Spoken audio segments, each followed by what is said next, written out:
Dear students, I welcome you all for 10th standard second chapter Acids, Bases and Salts. Under this chapter, I am going to discuss with you about a small concept that is indicators. So, indicators are nothing but these are the chemical substances. They show different colors or different smell in acidic and basic medium. That means these chemical substances show one color in acid medium and another color in the basic medium. So with the help of these indicators or chemical substances, we can easily identify whether the given substance is an acid or a base. So acids and bases can be tested with the help of some chemical substances. They may be natural substances.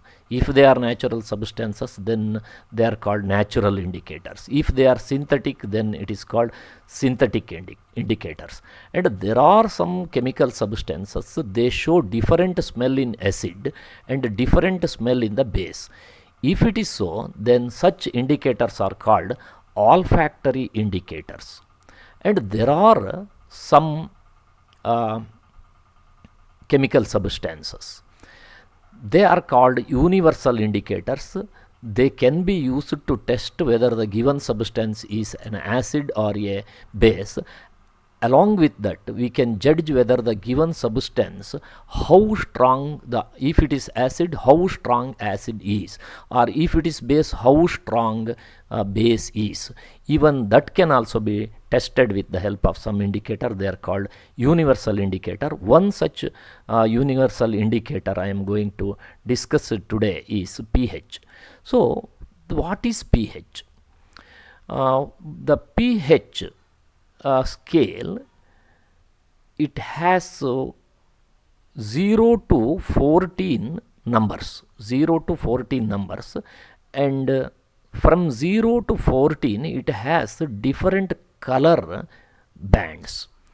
So pH scale gives 0 to 14, totally 15 different color bands are printed on a pH meter or pH paper. So pH paper is obtained in the form of a booklet. On the covering page of the booklet, we have got 15 different colors. Then we have a paper, in that booklet we get papers. So they are generally green in color. If they are dipped into acid medium or basic medium, they change the color. So after changing the color of the pH paper, we have to match with the standard color band given on the covering page of the booklet. So it matches with one of the 15 colors. So that help us to know what is the pH of the given substance is. Then what is the terminology or meaning of pH? It is the the measuring of concentration of the hydrogen ions present in the given solution. So a solution is given, we do not know whether it is solid, whether it is acid or base. In such cases, we have to dip the pH paper in it, and with the help of change in the color, we can measure the amount of or concentration of hydrogen ions present in the given solution. So pH here, P refers to potens in the Greek word, which means power of hydrogen ions that are present in the given solution. That is called pH scale. pH should be thought of simply as a number which indicates the acidic and basic nature of the solution. So it does not just say whether the given substance is an acidic or basic, but it tells us whether the acid is strong or weak, whether the base is strong or weak. So that can also be identified with the help of pH scale. So pH ranges from, as I already told you, pH ranges from 0 to 14. So if it is 0, that means it is very acidic, and if it is 14, it is very basic. But if the pH value is 7, that is considered as neutral. So if the pH is 7, then it is considered as neutral. The value less than 7 in the pH scale is acidic. Value more than 7 up to 14 is considered as basic. So with the help of this, we can identify whether the given substance is acidic or basic in nature.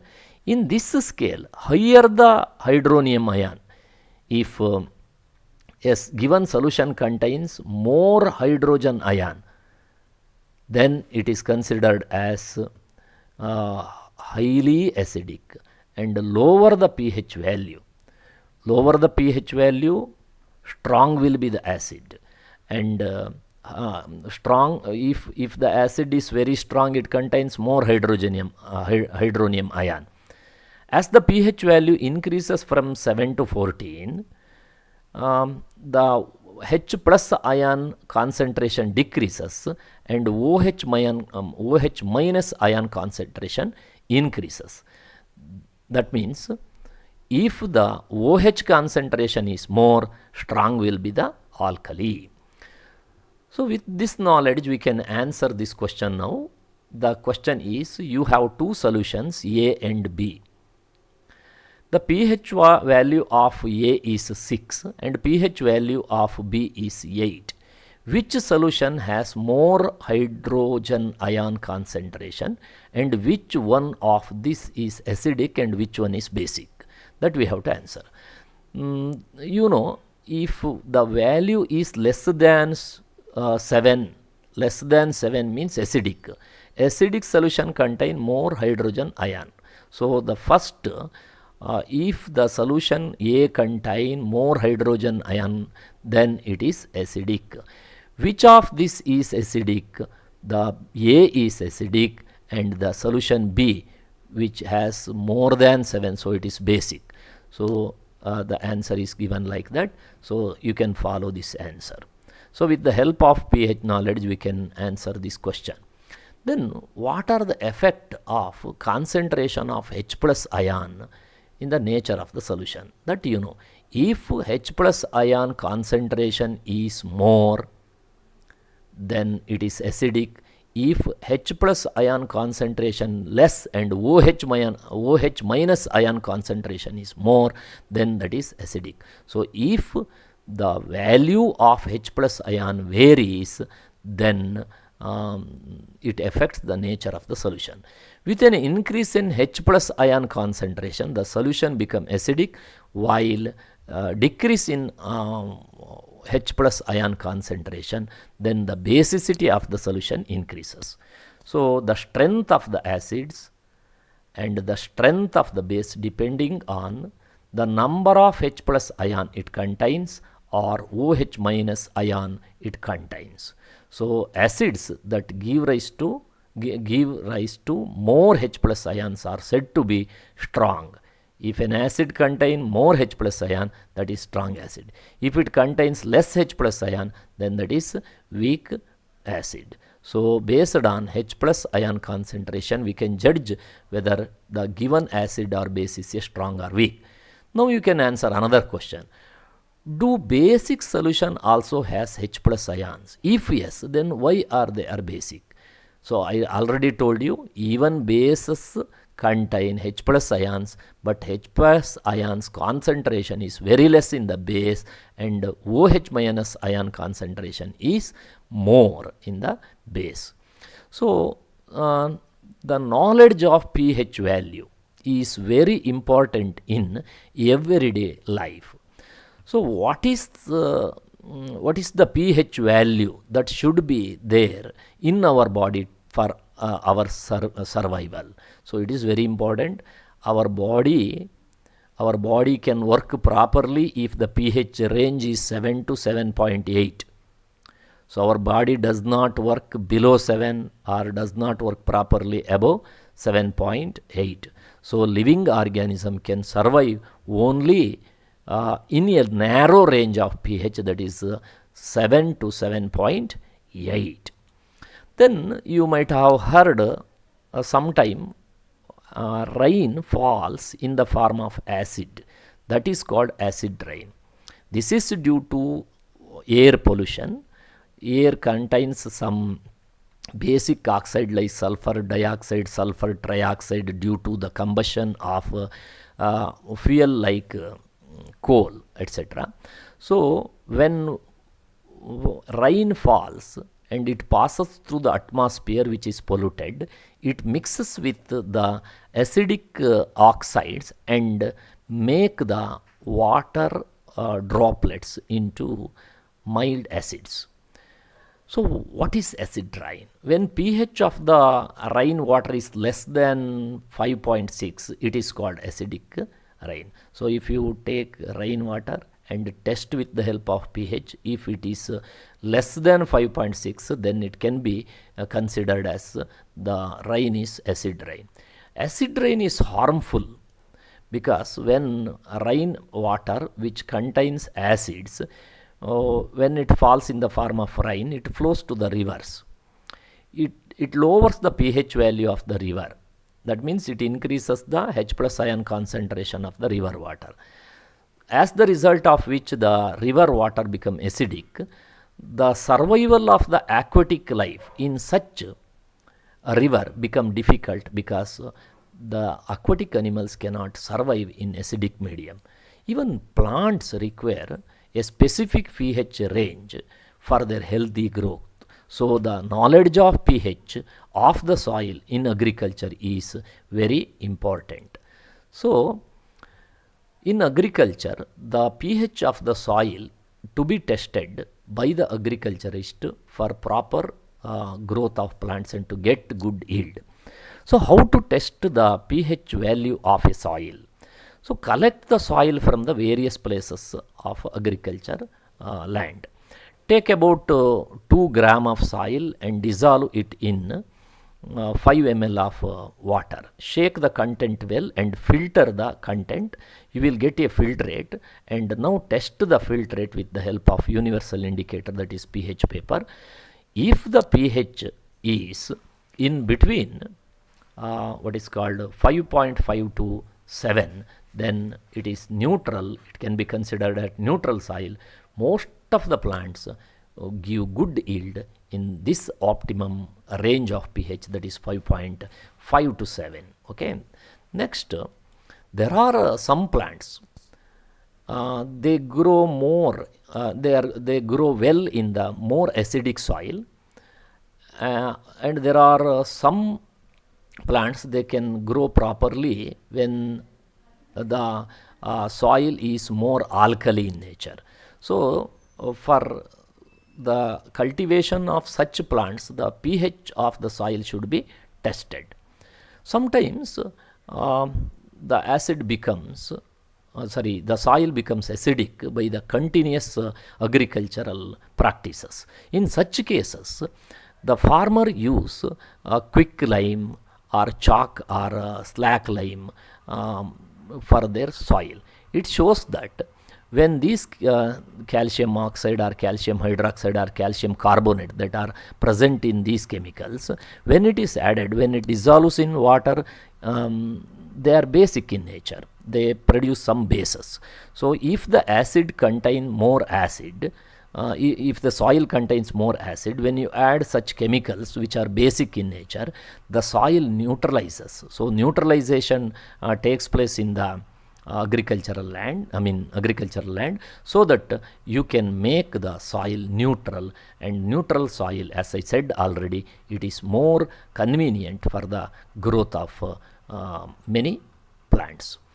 And even in our digestive system, you know, in the stomach there is an acid that is called hydrochloric acid.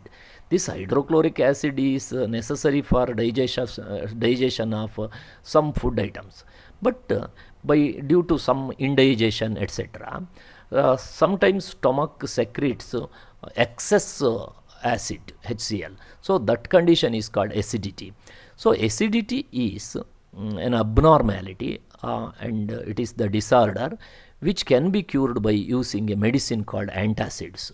So in case of acidity, doctor suggests you to take some antacids. What are antacids? Antacids are nothing but some basic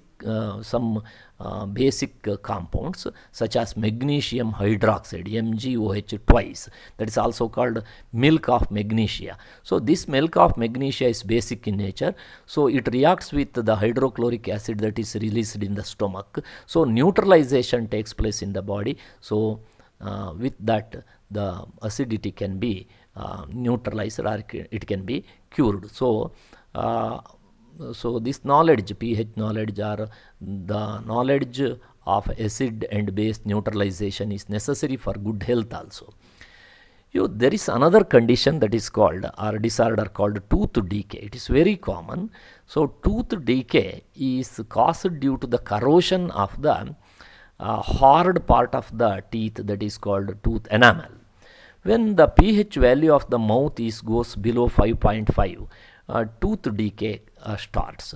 This is because we eat some food which contains more sugar and other food materials which are containing more carbohydrate. When these carbohydrate or sugar is not properly what is called wiped out from the mouth after eating the meal, it stores in the mouth, and there are some bacteria in the mouth. The bacteria degrade the sugar and other food materials that are remain in the mouth after eating the food. They produce some acids. So after having the food, we have to clean the teeth properly, because otherwise after some time acid is produced in the mouth. When it goes below 5.5 pH, then it causes tooth decay. So what is the remedy for this? The best remedy for preventing tooth decay is clean the mouth after eating the food, and use toothpaste, because toothpaste is basic in nature.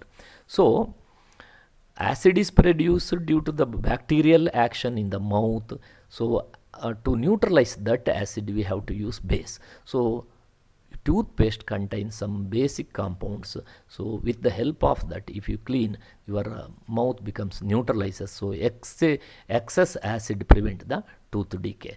With this, I had given you some important concepts of pH and the application of pH in our daily life. Thank you for listening the class.